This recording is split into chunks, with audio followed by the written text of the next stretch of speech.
श्री शिवाय नमस्तुभ्यम दोस्तों। जैसा कि दोस्तों आप सब जानते हो, कल है सोमवार का दिन। दोस्तों सोमवार के दिन आपको एक अचूक उपाय करना है जो 5 दीपक वाला है। यदि आप 5 दीपक वाला उपाय करते हो ना, तो आपकी जो भी मनोकामना होगी, चाहे वो धन को लेकर हो, व्यापार को लेकर हो, नौकरी को लेकर हो, या फिर आपके जीवन की कोई अधूरी मनोकामना है, काफ़ी दिनों से अधूरी पड़ी है, तो इस उपाय को करने से आपकी मनोकामना पूर्ण हो जाएगी। साथ ही अगर आपके जीवन में कोई समस्या चल रही है तो वो समस्या भी आपके जीवन से समाप्त हो जाएगी।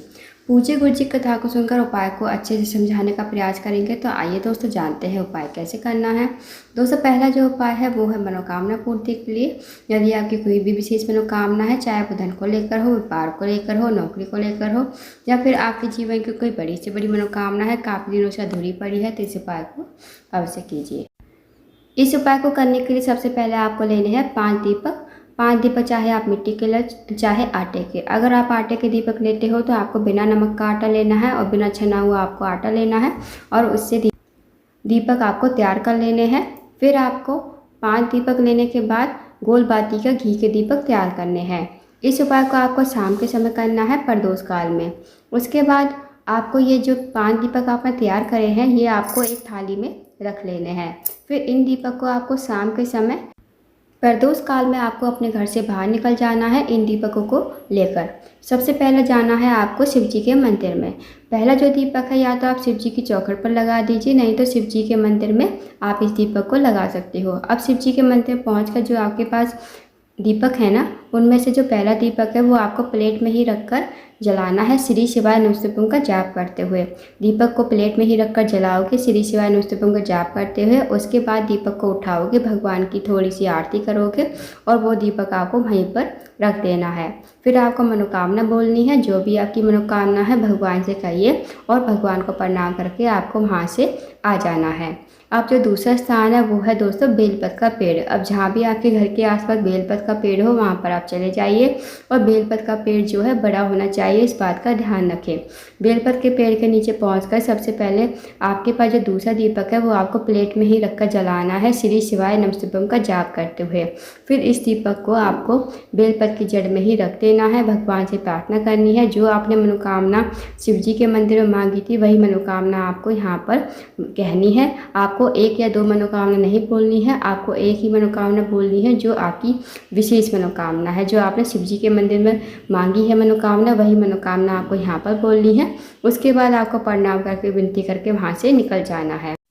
अब जो तीसरा स्थान है वो है पीपल का पेड़। अब पीपल का पेड़ भी बड़ा होना चाहिए दोस्तों, इस बात का विशेष ध्यान रखना। पीपल के पेड़ के नीचे पहुंचकर सबसे पहले आपको वहां पर बैठ जाना है। फिर तीसरा जो दीपक है वो प्लेट में ही रखकर जलाना है, श्री शिवाय नमस्तुभ्यम का जाप करते हुए। फिर इस दीपक को आपको पीपल के पेड़ की जड़ में रख देना है। फिर आपको मनोकामना कहनी है, जो आपने मनोकामना शिव जी के मंदिर बोली थी, वही मनोकामना आपको यहाँ पर भी बोलनी है। उसके बाद आपको वहाँ से प्रणाम करके विनती करके आपको वहाँ से निकल जाना है। अब जो चौथा स्थान है, या तो आंवले के पेड़ के नीचे या फिर समी के पेड़ के नीचे, जो भी आपको दोनों में से पेड़ मिल जाए, और पेड़ बड़ा होना चाहिए। दोनों पेड़ों में से आप किसी भी एक पेड़ के नीचे चौथा दीपक जला सकते हो। अब आंवले के पेड़ के नीचे पहुँचकर सबसे पहले आपको वहाँ पर बैठ जाना है, और चौथा जो दीपक है आपको प्लेट में रखकर जलाना है, श्री शिवाय नमस्तुभ्यम का जाप करते हुए। और इस दीपक को आपको आंवले के पेड़ की जड़ में ही रख देना है। उसके बाद आपको मनोकामना बोलनी है, जो आपने मनोकामना शिव जी के मंदिर बोली थी, वही मनोकामना आपको यहाँ पर भी बोल देनी है। फिर वहाँ से आपको निकल जाना है। अब जाना है आपको अपने घर के मुख्य द्वार पर, जहाँ आपके घर का मेन गेट है, वहाँ पर आपको चले जाना है। अपने घर के मेन गेट पर पहुंचकर दोस्तों एक बात का ध्यान रखना, जैसे आप बाहर से आ रहे हो ना, तो बाहर से आते हुए जो आपका सीधा हाथ होगा ना, तो उस तरफ आपको दीपक रखना है। फिर आपको अपने घर के मेन गेट पर पहुंचकर प्लेट में ही रखकर दीपक को जलाना है, श्री शिवाय नमस्तुभ्यम का जाप करते हुए। फिर इस दीपक को, जलते हुए दीपक को आपको अपने घर के मेन गेट पर रख देना है, भगवान से प्रार्थना करनी है, मनोकामना बोलनी है। जो आपने मनोकामना शिव जी के मंदिर बोली थी, वही मनोकामना आपको यहाँ पर भी बोल देनी है। फिर आपको अपने घर के अंदर प्रवेश कर जाना है। यकीन मानिए दोस्तों, यदि आप इस उपाय को करते हो तो जो भी आपकी मनोकामना होगी ना, वो अवश्य ही पूर्ण हो जाएगी। तो इस उपाय को अवश्य कीजिएगा, बहुत ही अचूक विशेष उपाय है। अब जानते हैं दोस्तों अगले उपाय के बारे में। अगला जो उपाय है वो भी बहुत ही विशेष है। यदि दोस्तों आपकी कोई मनोकामना है, आप नौकरी की तैयारी कर रहे हो, नौकरी आपको नहीं लग पा रही है, आप किसी इंटरव्यू के लिए जाते हो, इंटरव्यू आपको क्लियर नहीं हो पा रहा है, या आप नौकरी की बहुत प्रयास कर रहे हो पर नौकरी आपको कहीं नहीं मिल पा रही है, आप किसी कार्य के लिए जाते हो, आपका कार्य पूर्ण नहीं हो पाता है, आपके कार्य में बाधा आ रही है, अड़चन आ रही है, या फिर आपकी कोई मनोकामना है, चाहे मनोकामना धन को लेकर हो, व्यापार को लेकर हो, नौकरी को लेकर हो, जो भी मनोकामना होगी ना, इस उपाय करने से आपकी मनोकामना अवश्य ही पूर्ण हो जाएगी।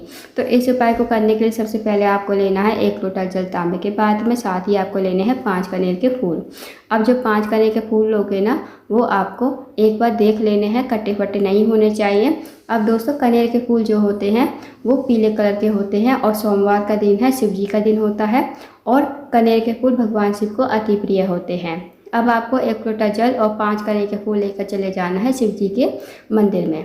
शिव जी के मंदिर में जाकर सबसे पहले जो आपके पास 1 लोटा जल है, थोड़ा थोड़ा जल आपको सबसे पहले गणेश जी के स्थान पर, फिर भगवान कार्तिकेय, फिर माता सरस्वती, फिर पार्वती जी का हस्त कमल, फिर शिवलिंग पर आपको समर्पित कर देना है। अब दोस्तों आप सबको पता होगा कि शिव जी का जो पूरा परिवार है वो जलाधारी पर ही विराजमान होता है। तो गणेश जी का जो स्थान होता है ना, वो जलाधारी के राइट साइड पर होता है, और भगवान कार्तिकेय का स्थान जलाधारी के लेफ्ट साइड पर होता है, और माता सरस्वती का स्थान बीच में होता है, जलाधारी के बीच में मोटी सी लाइन बनी होती है, तो वो माता सरस्वती का स्थान होता है। और पार्वती जी का जो हस्त कमल होता है वो जहाँ शिवलिंग विराजमान होता है, नीचे आप देखना गोल गोल कटी भाग होता है, तो वो पार्वती जी का हस्त कमल होता है। आपके पास जो 1 लोटा जल है उसमें से थोड़ा थोड़ा जल आपको सबसे पहले गणेश जी के स्थान पर, फिर भगवान कार्तिकेय, फिर माता सरस्वती, फिर पार्वती जी के हस्त कमल पर, और जो भी जल बचेगा वो आपको शिवलिंग के ऊपर श्री शिवाय नमः शुभम कहते हुए समर्पित कर देना है। उसके बाद जो आपके पास 5 कनेर के फूल है, 5 कनेर के फूल भी आपको 5 स्थानों पर ही समर्पित करने हैं। सबसे पहला जो स्थान है वो है गणेश जी का स्थान। गणेश जी का स्थान जो होता है जलाधारी के राइट साइड पर, फिर भगवान कार्तिकेय का जो स्थान होता है जलाधारी के लेफ्ट साइड पर होता है, तो आपको दूसरा फूल श्री शिवाय नमः शुभम कहते हुए भगवान कार्तिकेय के स्थान पर समर्पित कर देना है।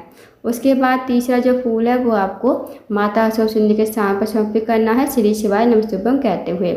जो चौथा फूल है वो आपको माता पार्वती के हस्त कमल पर श्री शिवाय नमः शुभम कहते हुए समर्पित करना है। उसके बाद जो आपके पास 1 कनेर का फूल बचेगा ना, वो आपको अपने हाथ में रखना है, भगवान से प्रार्थना करनी है कि जो भी आपकी मनोकामना है, धन को लेकर हो, व्यापार को लेकर हो, नौकरी को लेकर, या फिर आपके जीवन कोई समस्या चल रही है धन को लेकर, कर्ज को लेकर, तो आप अपनी समस्या कहिए, मनोकामना कहिए, और इस कनेर के फूल को भगवान शिवलिंग के ऊपर आपको समर्पित कर देना है, श्री शिवाय नमः शुभम कहते हुए।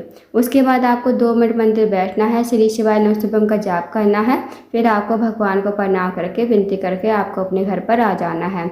तो दोस्तों बहुत ही अचूक विशेष उपाय है 5 कनेर के फूल वाला। यदि आप इस उपाय करते हो तो जो भी आपकी मनोकामना होगी वो अवश्य ही पूर्ण हो जाएगी। तो इस उपाय को अवश्य कीजिएगा।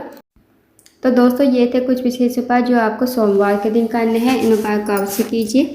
अगर आपको जानकारी पसंद आई हो, वीडियो को लाइक करें, शेयर करें, चैनल को जरूर सब्सक्राइब करें, कमेंट बॉक्स में श्री शिवाय नमः शुभम हर महादेव जरूर लिखें।